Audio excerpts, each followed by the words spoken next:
If you want to go to Russia from the Atlantic Ocean, you enter the North Sea, go past Copenhagen into the Baltic Sea, go between Stockholm and Riga, then Helsinki in the Gulf of Finland, and finally to St. Petersburg, the window on the west and the crown jewel of Russia.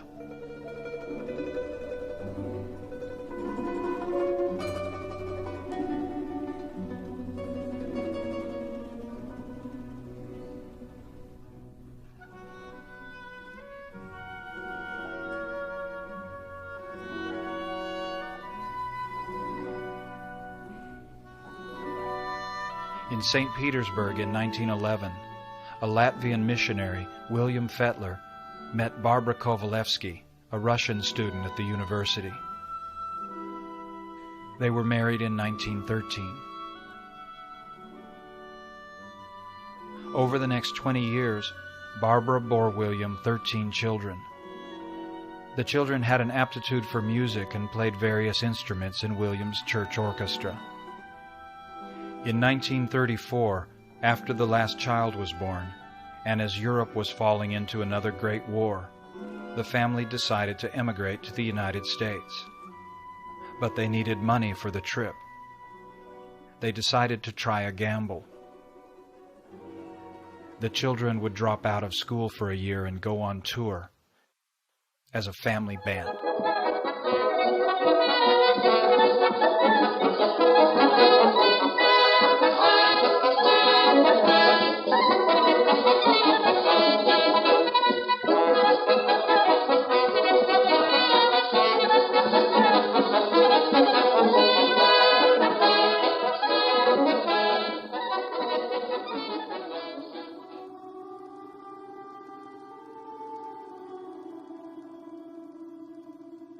William Fetler was born in Tukums, Latvia, near Riga, in 1883.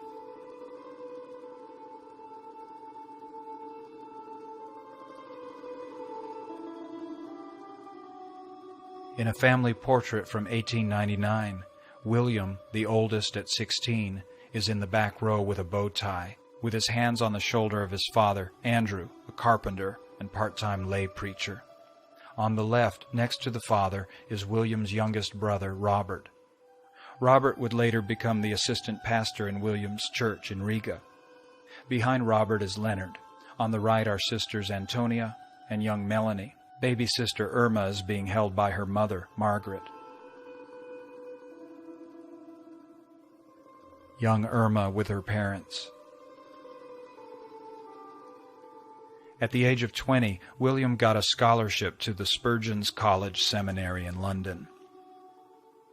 In 1907, he graduated as valedictorian and went to St. Petersburg to begin his career as an evangelical missionary. He was very successful. In 1911, at the age of 28, he began construction of the Doma Evangelica, which was to become the largest Russian Protestant church in St. Petersburg. He traveled often to Latvia, the European countries, and the United States to raise funds for his missionary projects. He led demonstrations in Riga, the capital of Latvia, to bring Bibles to the Russian people. William went to Moscow, where he took up administrative duties at the Baptist Church, and where he made a number of friends among the Russian aristocracy. He's cited prominently in the histories of the evangelical movement in Russia.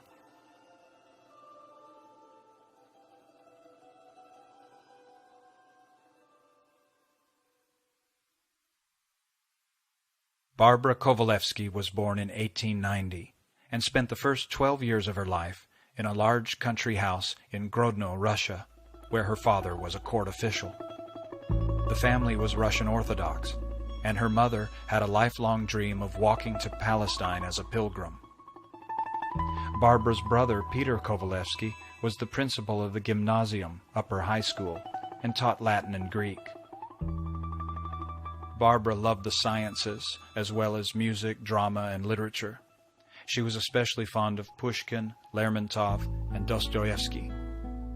After graduation from school, she went to the university at St. Petersburg, where she lived with an aunt and was an enthusiastic student. She had very little to eat, and sometimes would pick out of the trash can food that other students had thrown away. She contracted typhoid fever, and because she was so malnourished, she nearly died at the age of 18. This picture was taken as she was recovering. When she was 21, Barbara attended William Fetler's services in St. Petersburg, was converted to his faith, and worked as a volunteer in his office. One day, William and Barbara went out for a buggy ride, and he proposed. With their engagement, Barbara was taken under the wing of William's family. Here she is with William's sister, Antonia. William sent Barbara for a year to England to learn English, and then a year to Bad Freienwalde in Germany to learn German at a religious school, accompanied by his sister Melanie. On July 13, 1913, Barbara and William were married in St. Petersburg in his newly finished church, the Dom Evangeliya. He was 30, she was 23. In the following years, Barbara provided William with a home and also collaborated with him as a consultant, writer, editor, researcher, and translator. His missionary work became hers.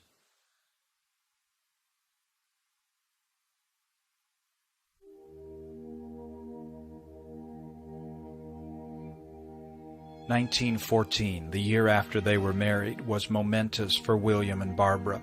Russia entered into the Great World War and changed the name of St. Petersburg to Petrograd. Barbara bore her first child, Daniel, and William was arrested by the Tsarist government for his Protestant evangelicism, which was seen as defying the Russian Orthodox Church. The document by which he was exiled to Siberia is dated November 22, 1914. The next day, thanks to William's friends in the Russian aristocracy, his sentence was commuted to banishment from Russia. Prince Oscar Bernadotte of Sweden, who knew of William's missionary work, invited the young family to come and live in Sweden, which they did. The following year, William, Barbara, and baby Daniel went to the United States for a lengthy stay. They sailed on the Bergensfjord from Christiania, today's Oslo, in Norway. The Fetlers are the first three listed on the ship's manifest at New York. William established missionary offices in Philadelphia and Chicago. In December 1915, the second child, Timothy, was born in New York. Lydia, the first daughter, was born in 1917, also in New York. Meanwhile, in Russia, the political ferment exploded. In March 1917, the Tsarist government capitulated to the revolution, and its power was taken over by the provisional government of Alexander Kerensky. 2 months later, Latvia proclaimed its independence from Russia. 5 months after that, on October 24, 1917, the Bolsheviks, led by Trotsky and Lenin, staged a coup d'etat in St. Petersburg, now Petrograd, and began the 5-year-long Russian Civil War. The Fetlers were still in the United States. Mary was born in New York in 1918, and Paul in Philadelphia in 1920. In 1921, the family went to England, where John was born at Bournemouth.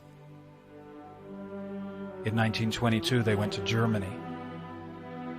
Barbara, with her children, went again to Bad Freienwalde, where the seventh child, Philip, was born in 1923, while William went to Berlin on his missionary work. In February 1924, William went to the United States for a 2-month stay. He sailed on the RMS Olympic, sister ship to the Titanic. When he returned, the family moved to Riga, where they were to stay for 10 years and where the rest of the family were born.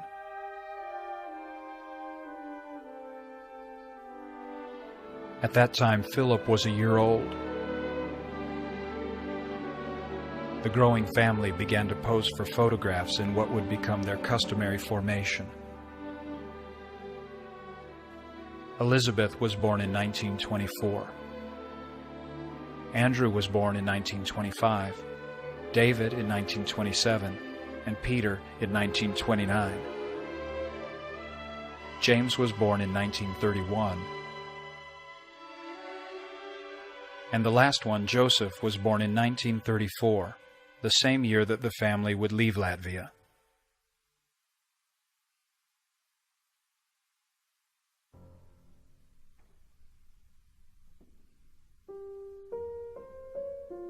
In Riga, William had built a new church called the Salvation Temple, usually referred to as the Templars, built from seed money from John D. Rockefeller and the First Presbyterian Church of New York. It opened its doors in January 1927, and its auditorium seated 2,000 people. The ambassadors of the United States and of Britain performed the opening ceremony. The Templars had a choir and a young people's band headed by Daniel, who had studied music and who taught the youngsters to play instruments. As the Fetler children grew, they too joined the Templars band. In 1932, William again went to America for a year to raise funds. His project to send Bibles into Russia was described in the December 5th issue of Time magazine. In 1933, when the family heard that William was on his way home, they decided to surprise him with a musical performance. He was delighted with the band made up of his own children and promptly had them play at his church services. The Fetler children had become an amateur band. They gave a few concerts for friends and occasionally played in other churches. In 1931, the conductor was little David, later replaced by Peter and then by James. The inscription on the postcard says, in Latvian, "The Orchestra of William Fetler, the Rainbow," possibly because the family sits in a rainbow kind of curve, a feature that became standard in the concerts. At this time, European nationalisms were hardening. Mussolini took power in Italy in 1922, Stalin in Russia in 1928. In 1933, Adolf Hitler became Chancellor of Germany in his drive for power. He addressed old President Hindenburg on Potsdam Day, and it was clear who had the power. In 1934, Hitler, in effect, became dictator of Germany. He celebrated Nazi Party Day.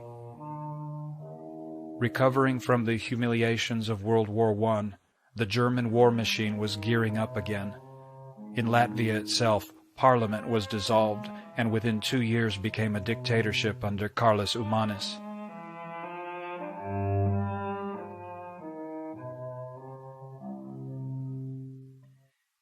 In 1934, the family left Riga.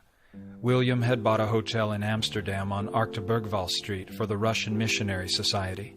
The idea was to use the hotel as a source of income, as a venue for church services, and as a home for the family. The family band gave occasional concerts in the church.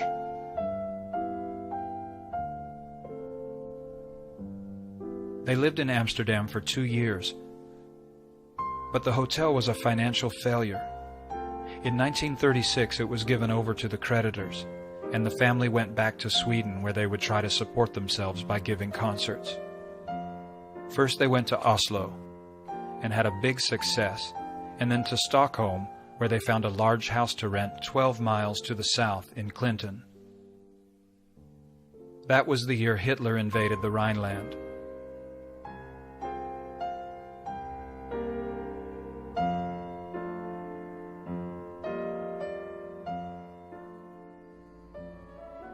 The years in Sweden were good ones. The Gundersbergs villa had a patio where you could look down on the fjord and see the boats going by.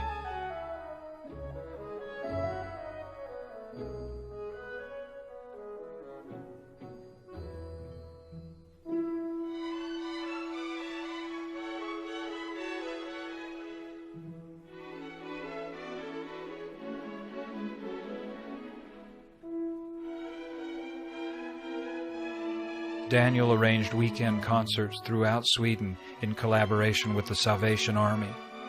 New photos were made in 1938. James, called Jackie, now 5 years old, had become the band's conductor. Daniel bought a bus, and the longer trips began. The band would sometimes spend several days on the road.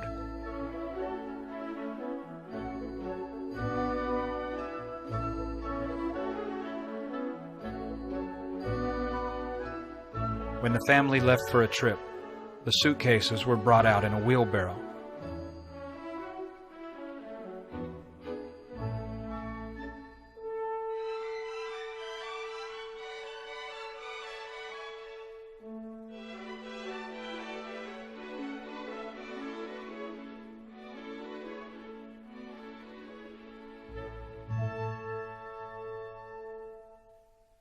Daniel had already prepared the itineraries and advertising.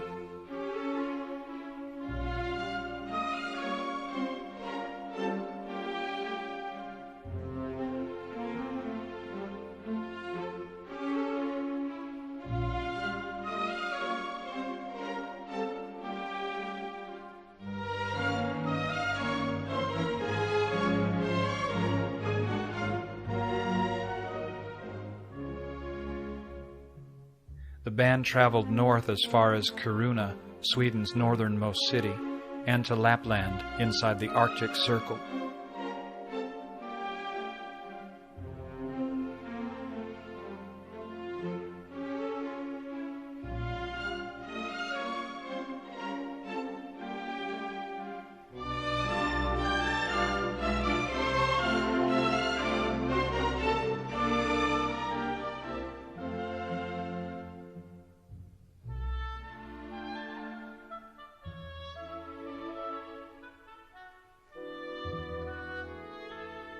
On the road, they often ate outside. Breakfast was usually cornflakes and a jug of milk.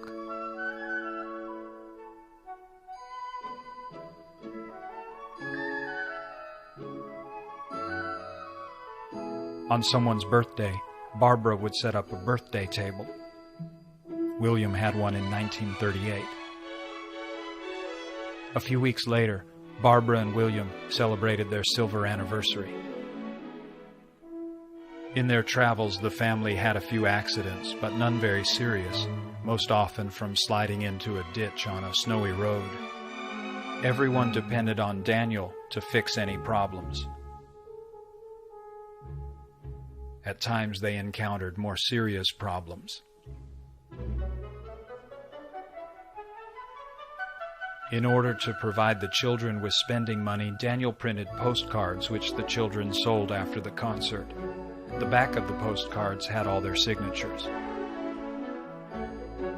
From left to right, James, the conductor, Paul, John, Philip, Elizabeth, Andrew, Peter, David, Mary,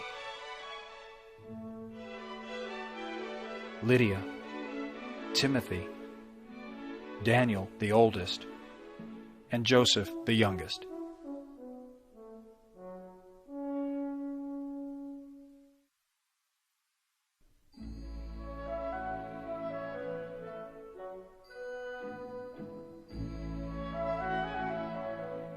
In Clinton on Christmas, Daniel, as a big surprise, bought skis for everyone.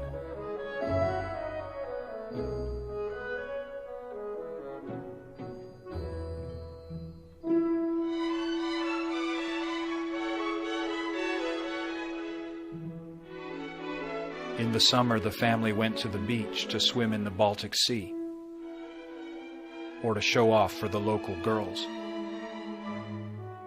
Daniel spent much of his time planning. In 1937, the owner of the Gundersberg Villa in Clinton wanted to renovate it, and the Fetlers moved to another house.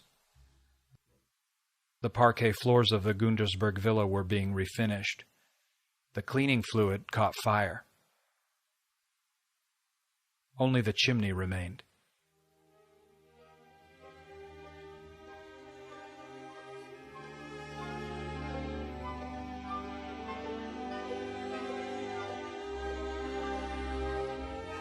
In March 1938, Hitler invaded Austria. In November, Kristallnacht in Germany started a new wave of terror.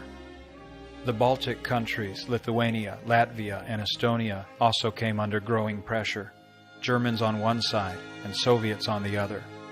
As Daniel recollected, all Europe knew that war was coming. The Fetlers felt it would be wise to go to the United States. In order to earn money for the boat passage, they all would have to drop out of school for a year and make a grand tour of Sweden, Denmark, and Switzerland. It was 1938. In September, they went to the Swedish island of Gotland, where Daniel had booked 3 weeks of concerts. It was in Gotland that their plans for a tour crystallized.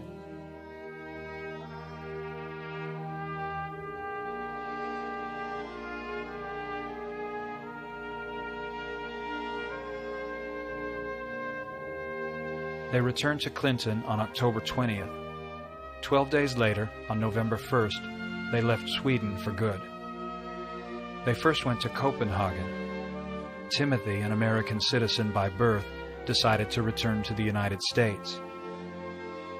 In December, William left the family to attend to his work in Riga. After Copenhagen, the family band started off for Switzerland. They arrived at the Danish border with Germany in mid-December 1938. Now they had to get ready to travel through Nazi Germany.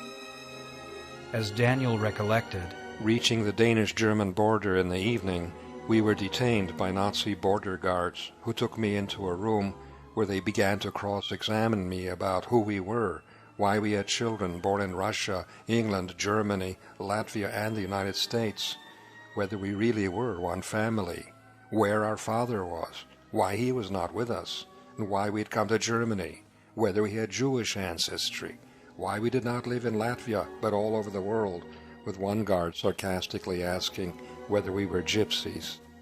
They kept me all night while making many calls to all kinds of places. No matter what I said, they did not seem to believe me. But when dawn came, they finally let me go. The family had been in the bus all night and tried to sleep. We drove into Germany and stopped at the first village, where I went into a store to buy some food for the children, who were obviously hungry and tired and upset. The man and his wife in the store jumped up with a Nazi salute, Heil Hitler! I brightly replied, Guten Morgen, and saw that they were shocked, but I got some bread and milk. The Fetlers were now traveling through sub-zero snow in Nazi Germany in a decrepit bus. No one was sure what to expect. They spent the night of December 16th in Hamburg. The next day in Bautzenberg on the way to Berlin, the bus engine froze. Daniel had a terrible time finding someone to fix it, since everyone in Germany seemed to be getting ready for war. Most of the family's money went for repairs and 3 days for a hotel while they waited for parts. 2 days later, the family arrived in Berlin and stayed in a hotel near the Potsdamer Platz. On Christmas Eve, they arrived in Munich almost penniless. They found a cheap hotel and took 2 rooms for the entire family. Dinner consisted of hot water and bouillon cubes. Daniel pawned his watch for some gasoline. Next morning, Daniel told the family to follow him and bring their instruments. They went to a Baptist church for its Christmas service and sat in the back row. Daniel passed a note to the pastor telling him that the Fetler family band would be happy to play for the congregation. They did so, but German law did not permit taking a collection for them. The pastor personally advanced them some money. He also invited the congregation to take 1 or more of the children home for Christmas dinner, saying, "It's a blessing that Hitler does not persecute Christians as in Russia." The Fetler children stayed in different homes for a few days while waiting for money from William.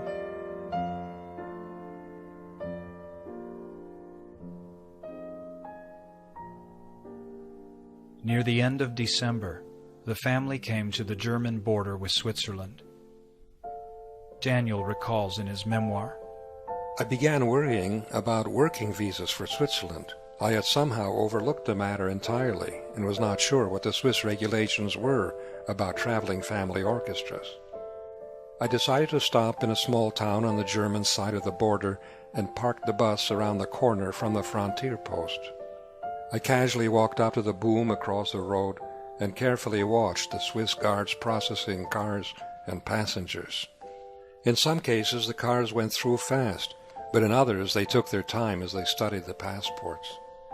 I decided the best time to cross the border would be late at night, when the guards would be half asleep and would not examine our luggage too closely. I returned to the bus and had the musical instruments placed on the floor in the back and piled our regular luggage and suitcases on top of the instruments. I told everyone to look as much like a tourist as possible, and for the older boys to put the cameras around their necks, displaying them prominently. After feeding the children for a second time, we bravely drove up to the Swiss frontier around midnight. My heart was pounding as a guard approached and asked for our passports. He gave them a casual glance and waved us on. I stepped on the gas in delirious delight as we raced down the fine highway into Switzerland. The oppression I had felt in the air in Germany was gone, and we were back among free people once more.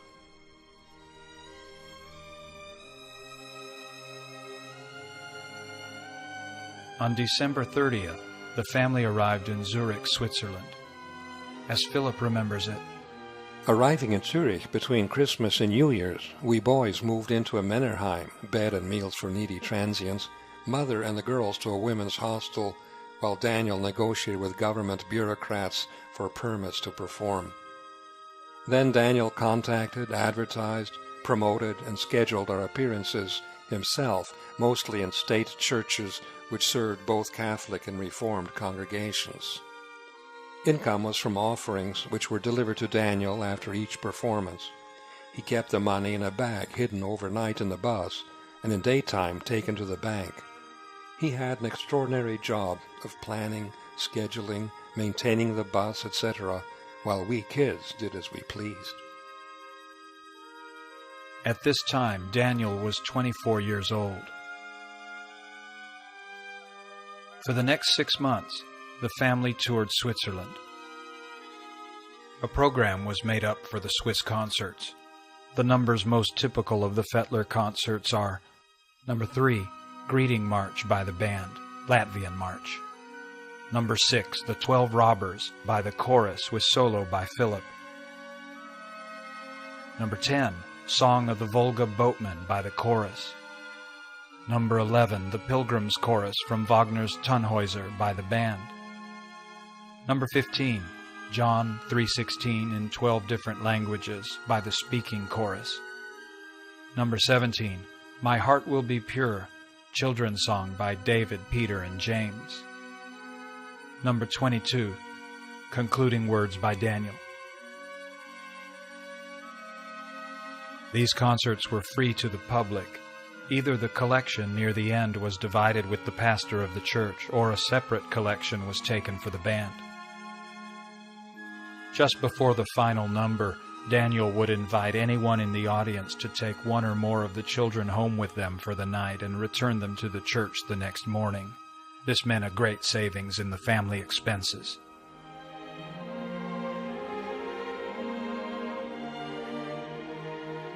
Switzerland was a good time.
In May, William concluded his work in Riga, again leaving the Templars in care of his brother Robert.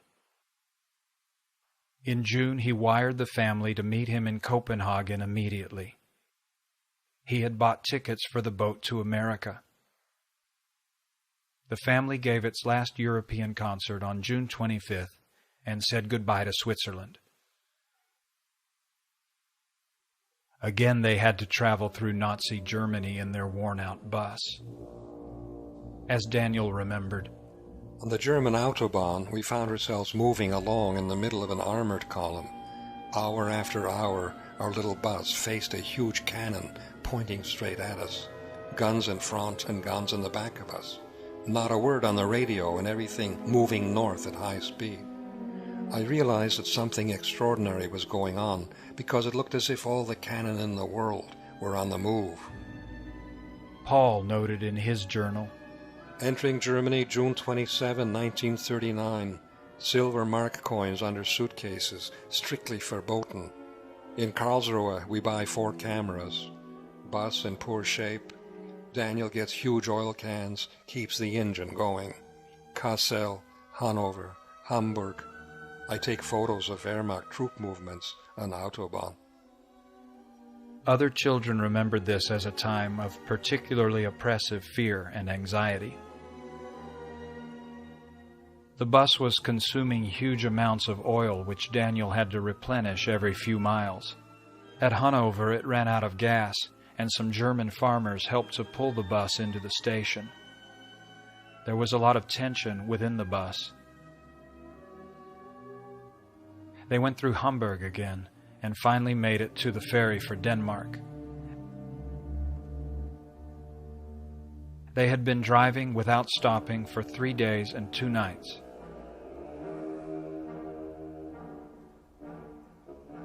But the adventure wasn't over yet.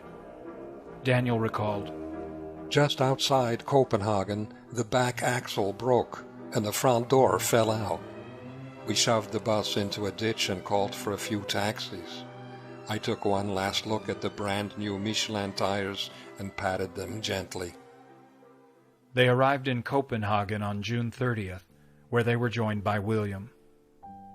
Mary decided that she wanted to complete the last year of her gymnasium in Sweden and left the family.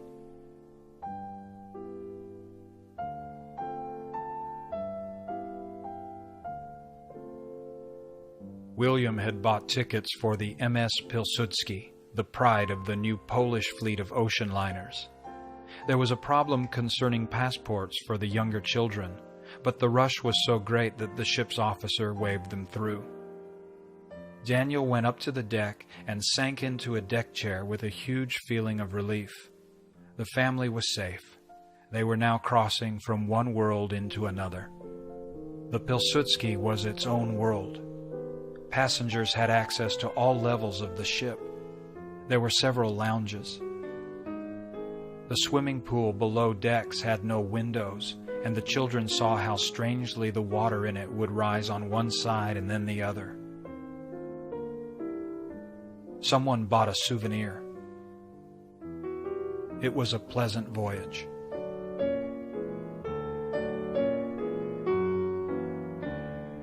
The Pilsudski was commanded by the legendary Captain Mamert Stankiewicz, her master from the time she was built. He had radiograms posted daily in English and Polish, so the anxious passengers could keep track of what was happening in Europe.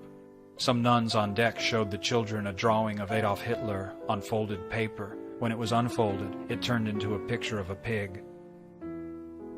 Lydia liked to write in her journal on deck. On the 8th day of the trip, the Fetler band gave a concert for the other passengers. On the 10th day, they stopped at Halifax, Nova Scotia, and the passengers had a chance to get off and wander around the new world for a little while. 16-year-old Philip came across a construction site and picked up a small block of scrap wood because he had a pocket knife and wanted to carve something on the way to New York. He called the carving Praying Monk.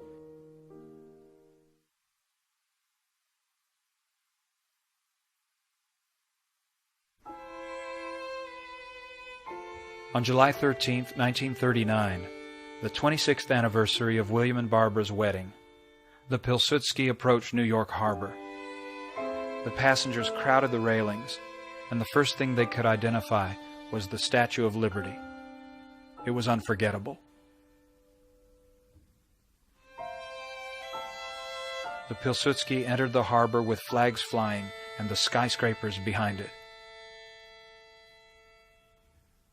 Here she is at her birth.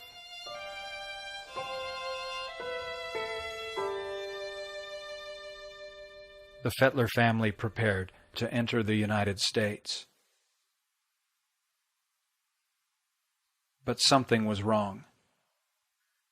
The issue with the passports now became a problem.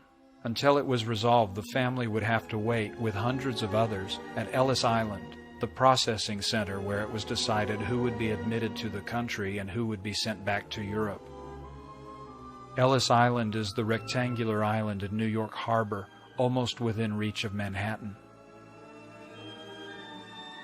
The Great Hall on Ellis Island is where the immigrants waited to be processed, routed through long pens. They slept in dormitories or in smaller cells for families, and ate at long tables in the large dining halls. In one direction they could see the Statue of Liberty, in the other, New York City. They were allowed outside exercise for 15 minutes a day within the barbed wire. The Fetlers stayed at Ellis Island for 3 days. They played one of their concert pieces at a court session before a friendly judge, and then were admitted to the United States on 6-month visitor visas, but after that time they would have to return to Europe. A ferry took them to New York City, where Timothy was waiting. They took an apartment on Hoyt Street in Brooklyn, and since a bus couldn't be found, they bought a 1933 Pontiac and a 1936 Buick and began to plan their American tour. Timothy rejoined the band. At about this time, William Fetler legally changed his name to Basil Malov, a pen name he had used in his volumes of religious poems. The band were now billed as the Children of Pastor Fetler-Malov, hyphenated. The contrast between the old world and the new was dramatized in the 1939 New York World's Fair, where they exhibited the world's first TV broadcast. The second tallest structure at the fair, after the pylon, was the Monument to Communism at the Soviet Pavilion. As the family band began their concerts in July 1939, they watched Europe falling into chaos. On August 24th, Germany and Soviet Russia signed a mutual protection treaty, making it clear that Poland would be attacked. A week later, Germany attacked. On September 3rd, 1939, 7 weeks after the Fetler family arrived in America, Europe went to war. On September 16th, the Soviets entered Poland. On October 5th, the Soviets stationed troops in Latvia. On November 26th, the MS Pilsudski was sunk by mines off Scotland. Captain Mamert Stankiewicz was cited for his heroism. He was the last to leave the ship, and he and one other crew member died in the freezing waters.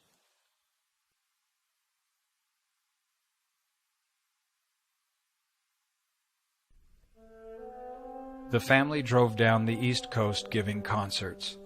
They began in Atlanta, Georgia, again broke, to play for the 6th Congress of the Baptist World Alliance.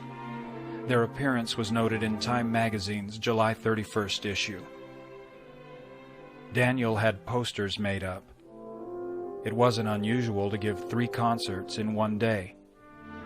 They played to a full house in the Mosque, the largest hall in Richmond, Virginia. The band and William Fetler, now Basil Malov, were welcomed by the mayor. The family was invited by Virginia's governor, James Price, to the mansion and played for the governor and his family.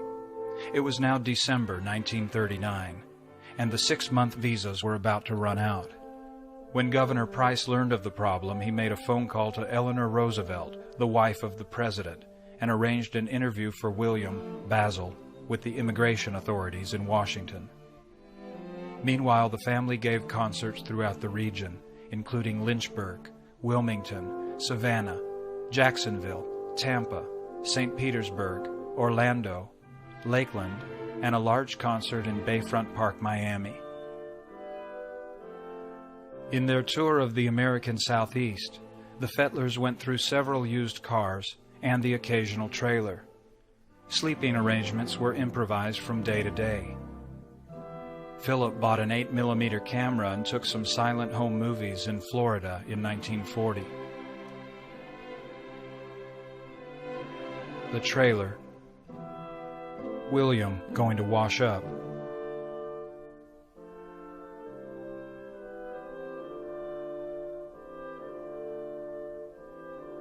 An attached tent served as a dormitory.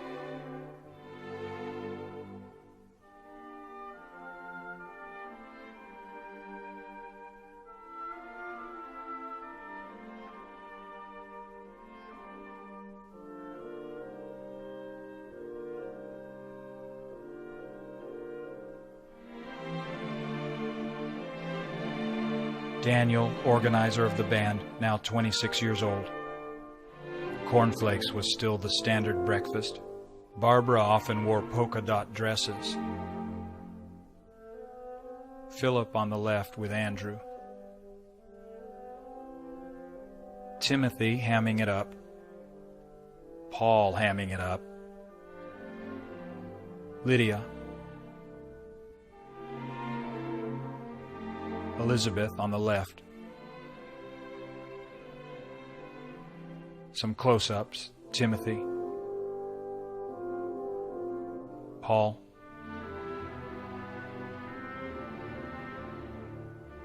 Philip. David. Peter. James. Joseph. Barbara and William in the Russian costume he wore when preaching.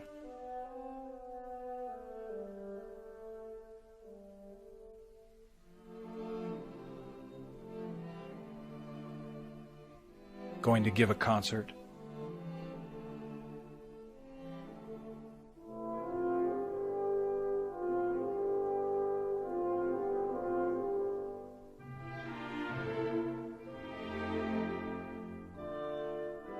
A sampler for the camera. Daniel, who played trumpet and piano. Paul, trombone. Timothy, trumpet, though usually clarinet and voice solo. John, trombone or horn. Andrew, alto horn. Lydia, cornet. Elizabeth, French horn. David, cornet. Peter, drums. James, Joseph, cymbals. Barbara. James conducting.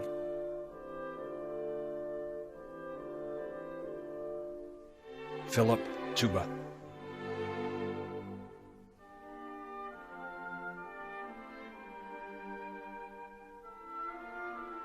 Leaving Florida on June 4th, they played in Birmingham, Knoxville, Cincinnati, and other cities. On June 28th, they went to Montreal, Canada, where the U.S. consulate gave them express processing so they could re-enter the United States under permanent immigration visas. They returned to New York City and gave a performance at the Temple of Religion at the World's Fair of 1940. This year, the Soviet pavilion had been removed. In July, they played to an enormous crowd in Atlantic City and then in Philadelphia, Lancaster, Ohio, and Toledo. In Detroit, they were reunited with Mary, who had finished her school year in Sweden. By this time, the Fetler children had been out of school for 2 years. Timothy and Lydia left the band to attend college. The others felt they had to settle down and catch up with their educations. They decided on Evanston, on the northern edge of Chicago, a quiet university town near a high-population area where lots of weekend concerts could be scheduled.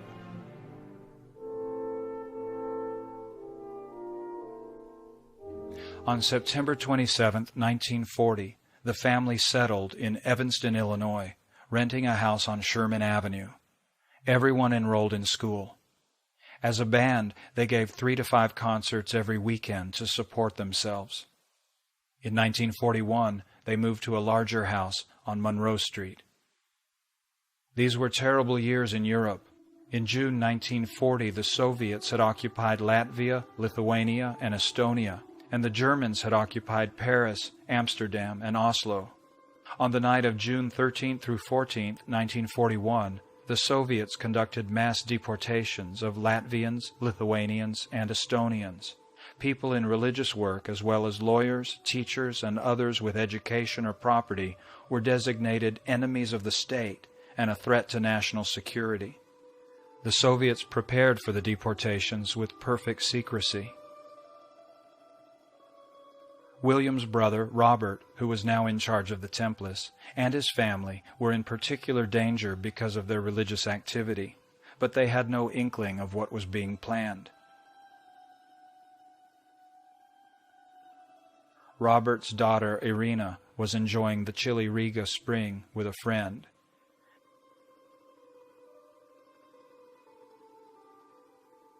And Robert's son Yuri was preparing for college to study architecture. In the middle of the night, Robert and his entire family were arrested. When they arrived at the train station, the men and boys were put into one cattle car, and the women and girls in another. The men were taken to slave labor camps.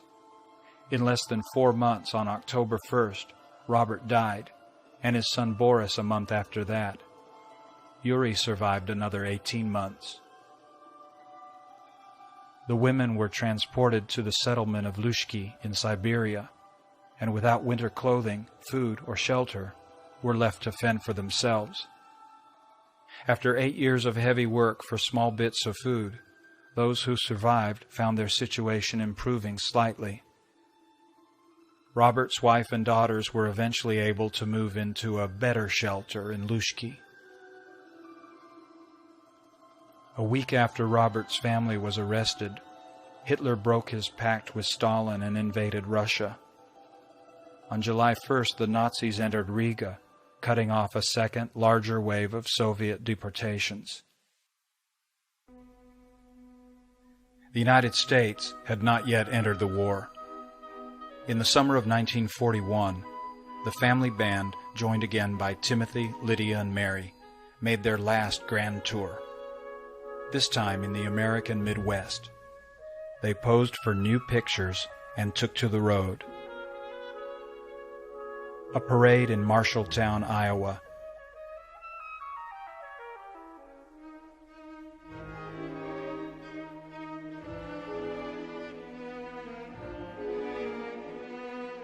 In Wisconsin.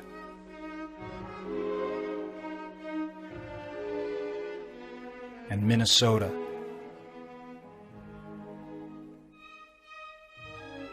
On the road, the boys liked to argue philosophy. It was a successful summer. In the fall, the children went back to school and resumed giving concerts on weekends. In January 1943, the band was featured in the Chicago Daily News. But it was the beginning of the end. On December 8, 1941, the United States entered the war. In March 1943, Paul was drafted into the Army. He was just able to complete his final semester's work at Northwestern University.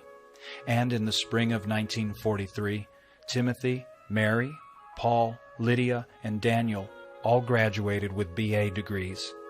In April, Philip was drafted and became a pilot.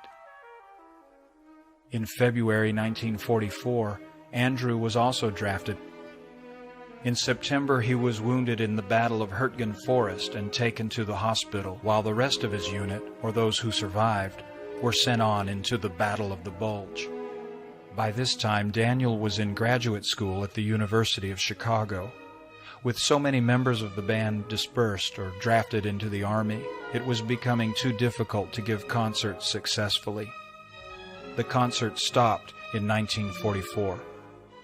The war ended in August 1945. In 1946, Andrew was discharged and came home.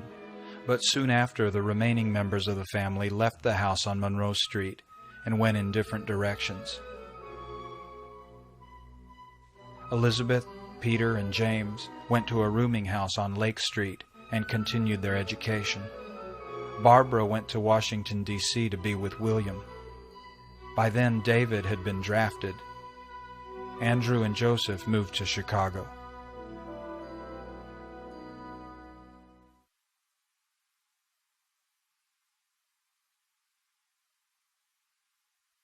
The Fetler family band existed professionally for about a decade, from 1934 to 1944. The concerts they gave, mostly in churches, were admittedly amateurish, but the audiences were enthusiastic. In one report, the Atlanta Journal wrote that it was one of the most remarkable programs ever given in this city. There is nothing like it we've ever seen. The band gave about 700 concerts in Europe and over 1,000 in the United States. These concerts saved the family from the tragedy of Uncle Robert's family. They enabled the children to take root in America, where 6 of the 10 sons served in the armed forces. William and Barbara were married for 43 years.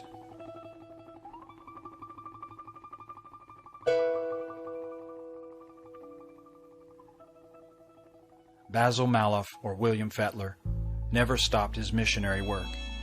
Here he's talking to Billy Graham.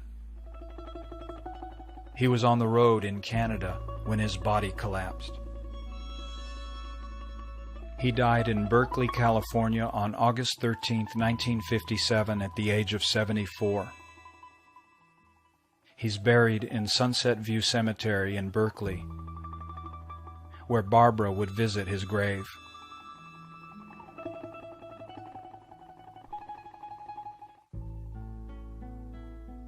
Several times in her life, Barbara Kovalevsky Fetler-Malov nearly died, in addition to the time when she had typhoid fever.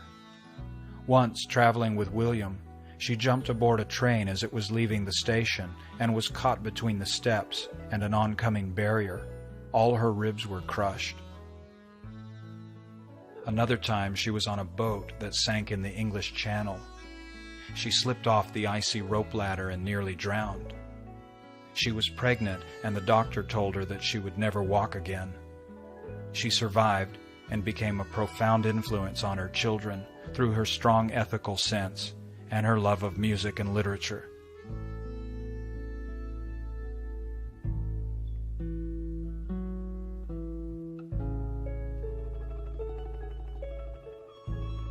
She lived with a number of her children for 12 years after William died.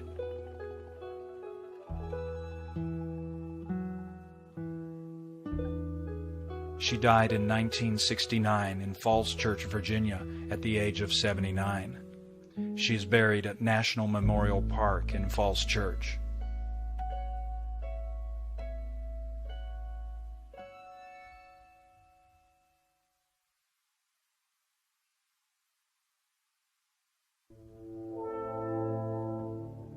Daniel became a professor of sociology and political history. He died in New York in 1995. Timothy became a professor of music and of philosophy. He died in 1981 in Santa Barbara, California. Lydia worked for the FBI in Washington and then became a teacher of Russian.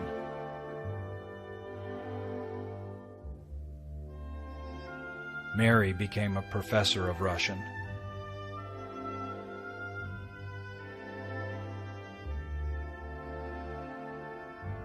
Paul became a composer and a professor of music.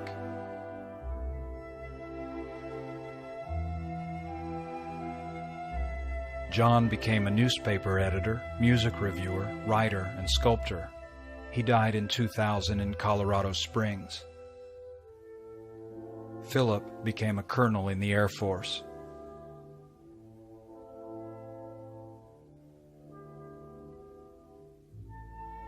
Elizabeth became a librarian, then worked for the Environmental Protection Agency in Washington.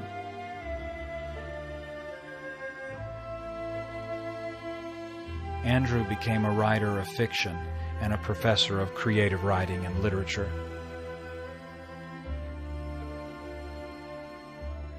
David became a conductor, composer, professor at the Eastman School of Music, and then created the Rochester Chamber Orchestra. Peter became a member of the senior staff at the Brookings Institution in Washington, D.C. James became a writer of fiction and a professor of literature.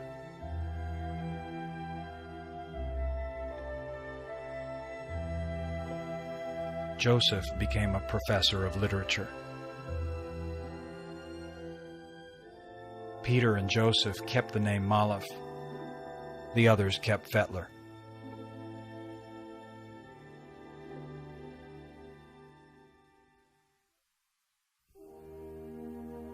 In 1991, Leningrad was renamed back to St. Petersburg. Also in 1991, the Republic of Latvia declared its independence from the Soviet Union. Riga is now thriving. In 2003, the Latvian government commemorated William Fetler's Templist Church in Riga with a postage stamp.